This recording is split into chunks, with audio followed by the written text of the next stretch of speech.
If you ask me where I grew up, I'll give you the long answer or the short answer, depending on my mood or how much I like you. The short answer is Austin, Texas. But I'm feeling wild today, so here's the long answer too. Growing up, we planted roots everywhere, but the roots were always shallow. My parents are from Quito, Ecuador, and unexpectedly immigrated to the United States as political exiles. As they were forced to build a new life from scratch, like many immigrants, their survival motto became, work hard, plan strategically, and do whatever it takes. And so we did. My childhood unfolded in service to my dad's fledgling career as a history professor. From university town to university town, we packed up our belongings into cardboard boxes and U-hauled across the country to wherever we needed to go next. Illinois, New York, Massachusetts, Rhode Island, California, 8 states and 17 homes. Amidst the moving, Quito was the place we returned to regularly for weeks or months at a time to be with family. Don't tell the rest of mi familia this because they'll get jealous, but my abuelita Mati and I have always had an extra special bond. The truth is, my abuelita Mati's house, with the overgrown garden and the lemon tree, is the most consistent house I've ever had.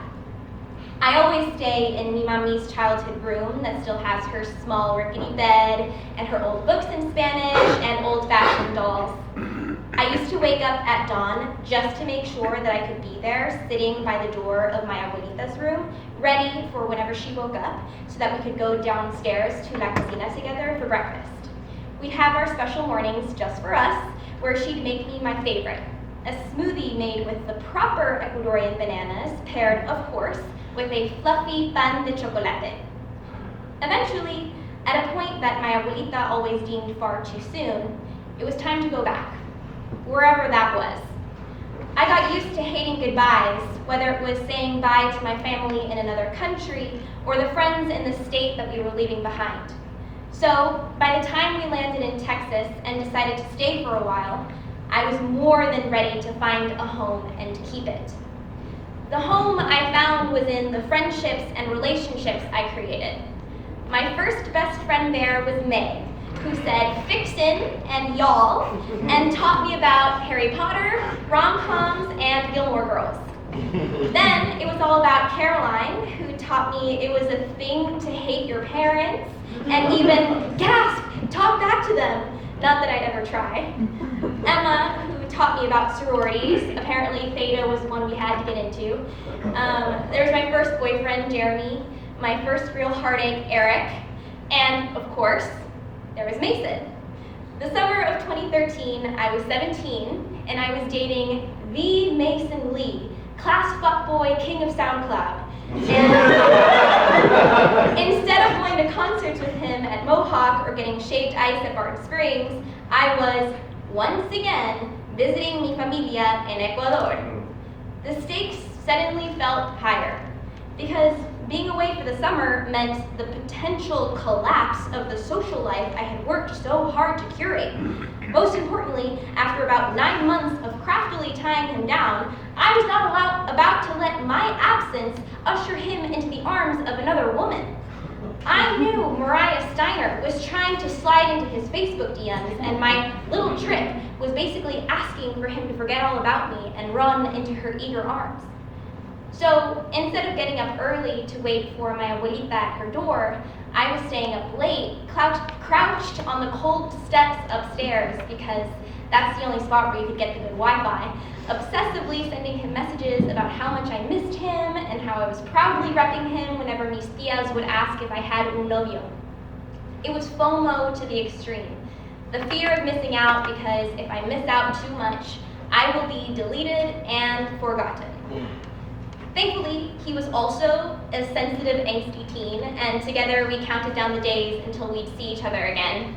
We reunited eagerly and returned to watching TV, having sex, in his parents' house, and competing with each other on our respective GPAs. Somewhere along the way, my desire for stability bled into my desire to be an all-American girl. Mason liked Kanye, so I liked Kanye. Emma wore cowboy boots and big southern bows, so of course I did too. Taylor Swift? Check. Hannah Montana? Check. Football Fridays? Absolutely. I more or less look the part, so I should play the part, right? I wanted to be able to talk about smoking weed with my dad. I wanted the picturesque home where everyone sits down at a table with a runner and candles, a home-cooked dinner, and a lively conversation. I wanted to belong to a family that was different than mine. The trend continued through college. I suffered through sorority rush. I went to frat parties and I lived in Elder Hall. I found myself in a multi-year situationship with your classic Northwestern theater soft boy, who, in addition to midterms and student theater boards, became my top priority, much higher than trivial things like going to visit your family in Ecuador for New Year's. I wanted to celebrate with him in his fancy Manhattan apartment instead of upholding our regular traditions like burning El Año Viejo or eating las uvas under the table. My mom had suggested that me and my brother go stay with mi abuelita for the holiday, and despite the guilt I had for turning down the opportunity to be with my familia, the fear of missing out was louder.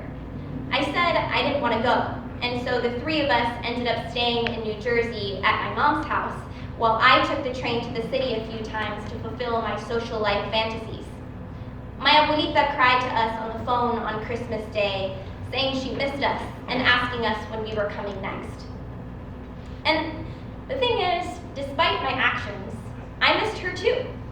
I didn't regret choosing a New York New Year's Eve then, but now I certainly feel sadness for the younger version of me who cared more about staying relevant than being in tune with who I actually was.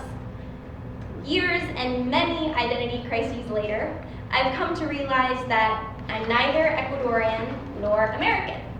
I'm somewhere in between. Chavo del Ocho and Jugo de Guanábana are just as much a part of me as John Tucker Must Die and Ices from Target. When I think now about the years I spent as a teen and young adult wanting to be anywhere else but in Quito, my eyes sting and my chest feels tight. How did I not realize that these moments were a finite treasure? The memories I have in my abuelita's house are as much a part of me as my heartbeat. Watching World Cup games and hearing the whole city yell, "Goal!" whenever Ecuador scored.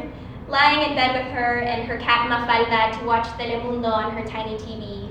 All of us playing card games late into the night, way past our bedtime. I wish I could tell you that the 17-year-old version of myself is completely gone. Sometimes I am still the girl who struggles with the fear of missing out and sits on the steps to get the good Wi-Fi. But I'm trying now to cherish these trips that once felt worth missing out on. Now, every time I visit, I say goodbye as though it's the last time I'll see mi abuelita in person, because it might be. I see now the danger in taking it all for granted. It's terrifying, the idea of going to Ecuador without her there. I make sure now to visit as often as I can, and I make sure to feel grateful for the small moments. Hearing my abuelita whistle as she does laundry, the way she calls me Andreita, even if it means missing out on the mid-20s LA life for a brief period of time.